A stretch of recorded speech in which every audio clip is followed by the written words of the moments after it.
I first got to know F-40 PH-229 while I was living in Albuquerque, New Mexico, and it was a regular on the Southwest Chief. I have to admit I didn't pay too much attention to the individual F-40s on the Chief until I started bringing a tape recorder trackside in 1989. I soon realized that, while F-40s pretty much all look alike, they didn't all sound alike. The 229 in particular caught my attention because, as a Phase 1 F-40, it had a P-5A air horn. A very bad P-5A air horn.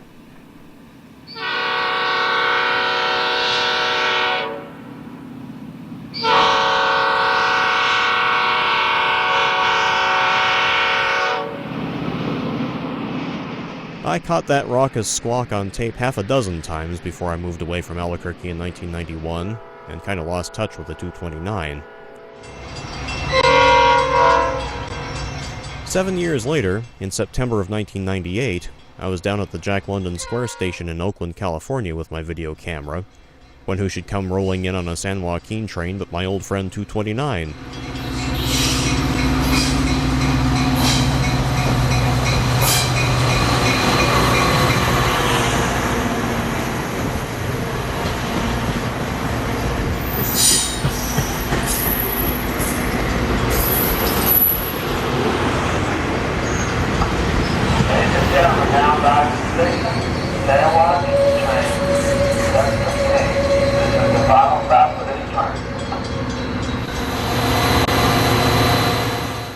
The horn had evidently been swapped out at some point, and the new P-5A was, well, not great, but an improvement anyway.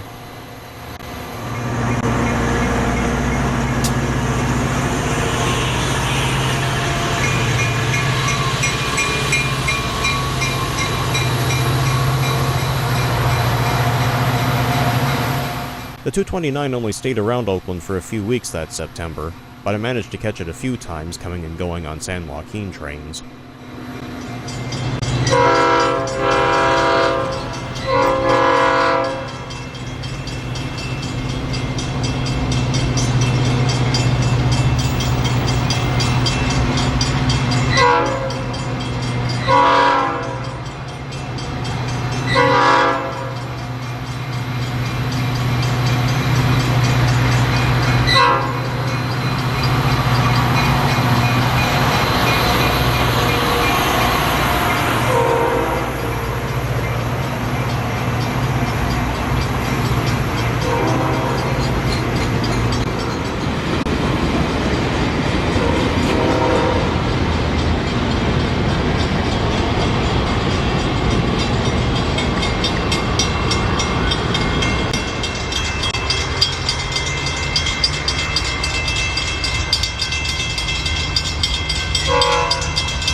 The 229's career as a locomotive was just about over when I shot these scenes.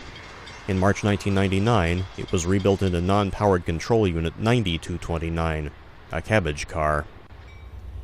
It spent its first few years on the Heartland Flyer, and it would be over 15 years before I finally crossed paths with what was left of the 229. In May 2014, it came west to Oakland to substitute for a damaged Caltrain painted cabbage car on the single-level San Joaquin train set.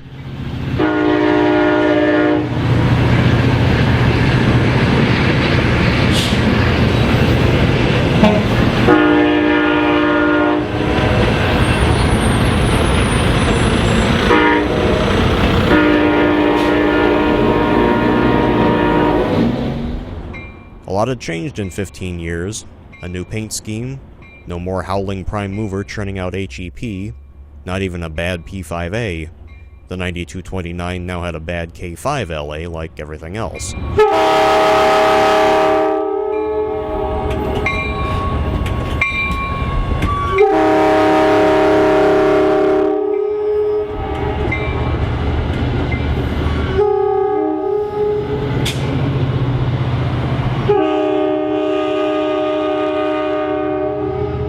So there you have it. In 25 years, the 229 had changed from a locomotive that looked like everything else but sounded distinctive, to one that sounds like everything else but looks distinctive.